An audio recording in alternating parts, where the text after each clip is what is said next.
Of time आज बहुत से लोग सोशल मीडिया पे लगा रहे हैं। बहुत से लोग सुबह उठते ही रील्स देखना शुरू कर देते हैं, सुबह उठते इंस्टाग्राम देखना शुरू कर देते हैं, सुबह उठते फेसबुक देखना शुरू कर देते हैं। और साथ इन चीज़ों के ऊपर जो हम अपना वक्त जाया कर रहे हैं, मुझे लगता है कि ये वक्त वेस्ट कर करके कहीं वेस्ट की बजाय इन्वेस्ट करना चाहिए। क्या आप तीसरा काम आप जानना चाहते हैं मैंने क्या किया? मैंने तीसरा काम ये किया और आज भी करता हूँ। और वो तीसरा काम अगर आपने कर लिया तो यकीनन आप कामयाब हो सकते हैं। इतनी जवाब थोड़ी मैं आपको बताने वाला नहीं हूँ डॉक्टर। काम क्या? तीसरा काम ये कि कभी भी अपनी उम्र से छोटे दोस्त मत रखना। अपनी उम्र से छोटे दोस्त रखना, पर हमेशा अपनी लाइफ में अपने उम्र से बड़े दोस्त और कामयाब लोग अपने जीवन में रखना, ताकि उनका तजुर्बा आपको मिल सके फ्री ऑफ कॉस्ट। असल मैंने अपनी नौकरी के तालीम के लिए, उसकी शिक्षा लेने के लिए बहुत सारे तजुर्बेकार लोग मेरे जीवन में आए, जो उम्र में कोई 45 साल का था, कोई 37 साल का था या कोई 55 साल का था।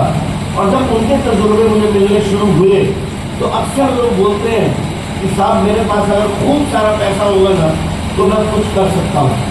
मेरे गुरु जी ने बोला था कि बहुत कुछ करने के लिए पैसे की जरूरत नहीं होती, बहुत कुछ करने के लिए तजुर्बे की जरूरत होती है।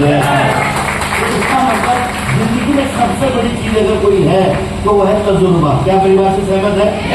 जिंदगी जीने के लिए बुजुर्गों का तजुर्बा, कोई भी कारोबार करने के लिए उसका तजुर्बा, और उन्हीं के तजुर्बे के आधार पर सबसे बढ़िया चीज ये हुई कि जहाँ पर लोग कहते हैं कि साहब तकदीर नहीं बदलती, लोग कहते हैं कि जिंदगी नहीं बदलती, मैं आपको बड़ी खुशी से बताना चाहता हूँ कि जब मैं 18 साल का था मैं सरकारी नौकरी के अंदर आ गया था। जब मैं 18 साल की उम्र में सरकारी नौकरी में आया तो मुझे 3450 रुपये तनख्वाह मिलनी शुरू हुई। जब वो 3450 रुपये मिलने शुरू हुए तो बहुत खुशी हुई।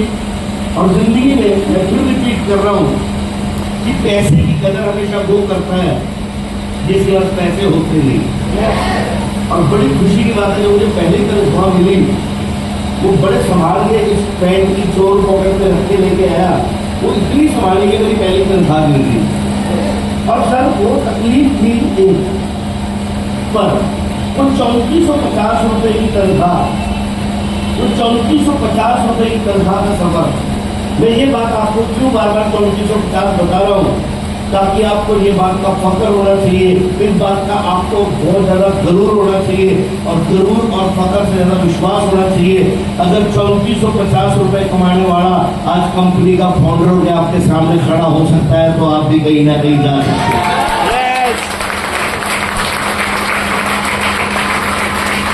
3450 रुपये का सफर शुरू किया, और जब आप मेहनत करते हैं तो ऊपर वाला आपके लिए रास्ते बनाते चले जाते हैं। और वो रास्ता बना, शाम को मैं एक वकील के पास लगा, 1500 रुपये कमाने लगा। फिर उसके बाद में डीजे ऑर्केस्ट्रा वालों के साथ लगा, फिर मैं लोगों की शादी में साउंड में जाने लगा।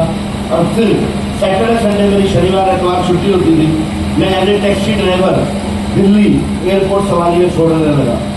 4 से लेकर 5 काम पूरी मेहनत करने के बाद कभी दिहाड़ी बनती तो कभी दिहाड़ी नहीं बनती। और मैं चाहता हूँ उस महफिल में जितने मेरी तरह दिहाड़ी वाले बैठे हैं, मेरी माता रानी आप लोगों को एक दिन मालिक जरूर बनाए दिहाड़ी बनाने वाले। पर एक प्रॉब्लम है, मुझे प्रॉब्लम क्या है? प्रॉब्लम है 2 लोग। एक तरफ प्रॉब्लम है ये हमारे अपने लोग, और एक तरफ प्रॉब्लम है सिर्फ एक इंसान। एक तरफ एक भीड़ है, और वो भीड़ किस चीज की है? वो भीड़ है बहुत सारे अपनों की, और इन अपनों के चुंगड़ के बीच में से निकलना, माफ करना इतना आसान काम नहीं है। क्योंकि जब भी आप एक अलग रास्ते के ऊपर चलने की कोशिश करेंगे तो कोई ना कोई अपना आके आपको रोकने की कोशिश करेगा।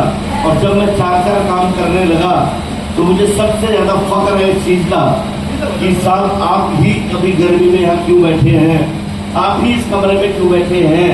ना आपकी औकात ना मेरी औकात, अगर हम बैठे हैं तो ऊपर वाले के कारण बैठे, वो बैठने की कम है। मौका कैसा होता है? मौका एक ऐसे बुद्ध जैसा होता है। एक म्यूजियम था, उस म्यूजियम के बीचों बीच एक बुद्ध था जो इस तरीके से था, इस तरीके से दौड़ने की पोजीशन में बुद्ध था। और उस बुद्ध की सबसे बड़ी खासियत थी वो पिघल रहा था। और उसकी दूसरी सबसे बड़ी खासियत ये थी कि उसके आगे कुछ बाल थे और पीछे से वो गंजा था। तो जितने भी लोग